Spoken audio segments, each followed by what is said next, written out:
নমস্কাৰ এই মুহূৰ্তত আহি পৰিছে আজিৰ কেইবাটাও গুৰুত্বপূৰ্ণ খবৰ। দেশৰ কোটি কোটি কৃষকৰ একাউণ্টত পিএম কিষাণৰ 2000 কোটি টকা প্ৰদান কৰা হ'ব। পিএম কিষাণৰ 20 নম্বৰ কিস্তিৰ ফাইনেল ডেট প্ৰকাশ পালে। লগতে লাখপতি বাইদেউৰ বাবে আপুনি আবেদন কৰিছে নেকি? তেনে ক্ষেত্ৰত শীঘ্ৰে আপোনাৰ একাউণ্টত চৰকাৰে প্ৰদান কৰিব 10,000 কোটি টকা।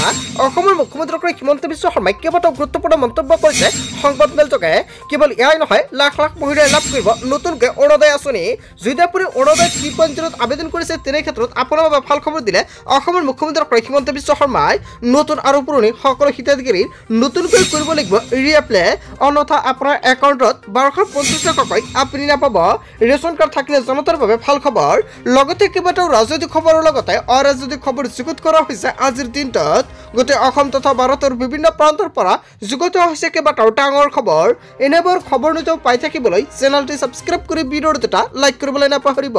আজিৰ আমাৰ প্ৰথম খুবেই গুৰুত্বপূৰ্ণ খবৰ হৈছে অসমবাসীৰ বাবে এটা ডাঙৰ খবৰ। লাখপতি বাইদেউ আঁচনিত আবেদন কৰা সকলৰ বাবে ডাঙৰ খবৰ আহি পৰিছে।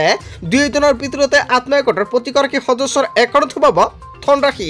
10,000 কোটি টকা লাভ কৰিব প্ৰতিগৰাকী মহিলাই। ধনৰ সদ্ব্যৱহাৰ কৰিলে লাখপতি হোৱাৰ সুযোগ লাভ কৰিব মহিলাসকলে।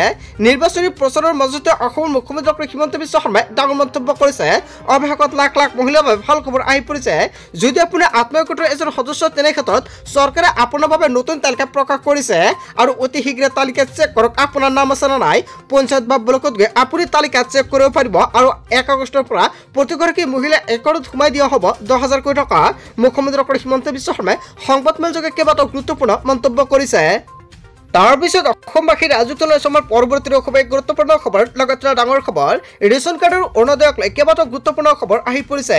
4জনতকৈ কম সদস্যৰ পৰিয়ালে নাপাব ৰেচন কাৰ্ড। ৰেচন কাৰ্ড আবেদনক লৈ নতুন নিয়ম সলনি হৈছে। অৰুণোদয় আঁচনিৰ বাবে বহু লোকে ৰেচন কাৰ্ডক লৈ সংঘটিত কৰিছে দুৰ্নীতি। পৰিয়ালৰ পৰা বিচ্ছিন্ন কৰি লৈছে ৰেচন কাৰ্ডৰ সুবিধা। গোৱালপাৰা, ধুবুৰী, হাইলাকান্দি আদি অঞ্চলত ধৰা পৰিছে বহুতো বিসংগতি। অৰুণোদয় আৰু চৰকাৰী কৰৰ বাবে সুকীয়াকৈ ৰেচন কাৰ্ড লোৱাৰ অভিযোগ উত্থাপিত হৈছে। ৰেচন কাৰ্ডক লৈ শীঘ্ৰে চলিব তদন্ত অভিযান। ৰেচন কাৰ্ড পাবলৈ 2 লাখ টকাতকৈ কম আয়ৰ হ'ব লাগিব এতিয়াৰ পৰা। বিসংগতি ধৰা পৰিলে বিপদ নিশ্চিত। ৰেচন কাৰ্ড আৰু অৰুণোদয় আঁচনিক লৈ অসমৰ মুখ্যমন্ত্ৰী হিমন্ত বিশ্ব শৰ্মা চৰকাৰে কেইবাটাও গুৰুত্বপূৰ্ণ মন্তব্য কৰিছে। তাৰপিছত অসমবাসীৰ ৰাজত্ব লৈ চমৰ পৰৱৰ্তী খুবেই গুৰুত্বপূৰ্ণ খবৰ, লগতে ডাঙৰ খবৰ। দেশৰ কোটি কোটি কৃষকৰ বাবে ভাল খবৰ। সকলোৱে ৱেইট কৰি আছে কেতিয়া প্ৰদান কৰা হ'ব পিএম কিষাণৰ 20 নম্বৰ কিস্তিৰ ধনৰাশি।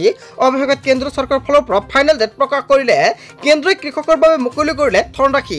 অতি শীঘ্ৰে আপোনাৰ বেংক একাউণ্টত পোনপটীয়াকৈ চৰকাৰৰ ফালৰ পৰা প্ৰদান কৰা হ'ব এই ধনৰাশি। যদি আপুনি এজন প্ৰকৃত কৃষক, তেনে ক্ষেত্ৰত আপোনাৰ বাবে ডাঙৰ খবৰ আহি পৰিছে। কিয় দেশৰ কোটি কোটি কৃষকৰ একাউণ্টত চৰকাৰৰ ফালৰ পৰা প্ৰদান কৰা হ'ব পিএম কিষাণৰ 20 নম্বৰ কিস্তিৰ ধনৰাশি। আৰু 29 জুলাইত দেশত কোটি কোটি কৃষকৰ একাউণ্টত চৰকাৰে এই প্ৰদান কৰিব টকা। সকলোৱে ৱেইট কৰি আছে কেতিয়া প্ৰদান কৰা হ'ব 20 নম্বৰ কিস্তিৰ ধনৰাশি। চৰকাৰে সম্পূৰ্ণকৈ উল্লেখ কৰিছে।